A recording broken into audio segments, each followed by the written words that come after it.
Yardie is the featured directorial debut from British actor Idris Elba.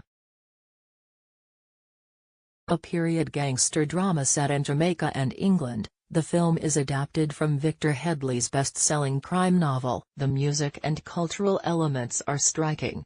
Elba vividly depicts ghetto life in the two countries.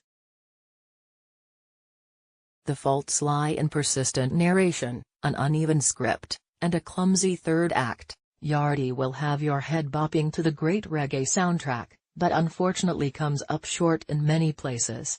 Yardie is a slang term for a Jamaican abroad. The film opens in 1973 Kingston, where two warring gangs have riddled the Trenchtown neighborhood with violence. A peacemaking DJ, Jerry Dredd, Everaldo Creary, tries to bring the factions together. His noble efforts end tragically, leaving his despondent younger brother, D. and Dwayne Eccleston, alone. The boy is taken in by the gangster King Fox, Sheldon Shepherd, who teaches him to survive on the streets. 10 years later, a grown D. Amin is a trusted soldier for King Fox, who has expanded into a record label and cocaine dealing. D is sent to London to grow the drug business. His arrival doesn't go according to plan. D steals from King Fox's partner, Stephen Graham, while attempting to reconnect with his ex-girlfriend, Chantal Jackson, and their daughter, Myla Ray Hutchinson Dunwell. Just when he thinks London couldn't get more complicated, D realizes a long-sought-after enemy is also there. Related, Idris Elba's directorial debut Yardie goes to Rialto Pictures. Let's start with what works. In transparency, I am a Jamaican, born during this time, and was curious how Idris Elba would handle the violence that tore Kingston apart during the 70s. He pulls no punches. Elba shows the unvarnished death and tragedy. These early scenes are stark building blocks for the characters. When the adult D lands in the cold, rainy London, he fits right into the Jamaican immigrant community. The music and culture that the Jamaicans brought became an indelible part of British society. Idris Elba's best moments as director is accurately portraying ghetto life in two vastly different countries. The soundtrack for Yardie is a high point.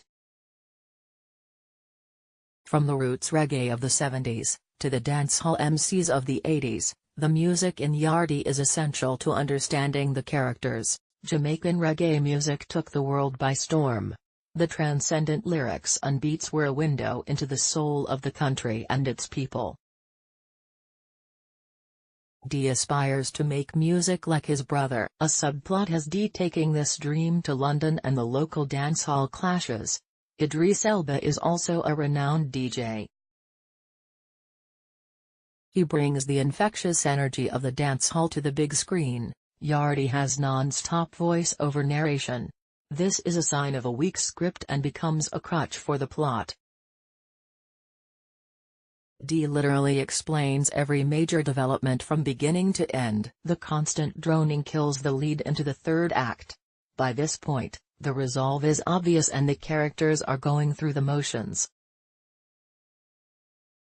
The only thing that kept my interest in the finale was the music. The drug dealing and revenge subplot basically fizzles. Yardie is subtitled because of the Jamaican patois and heavy British slang. Idris Elba does a good job with cultural realism. The crime and interpersonal drama isn't nearly as successful. I'll give Yardie a slightly positive nod for bringing a Jamaican novel to life. These stories are rarely told. Yardie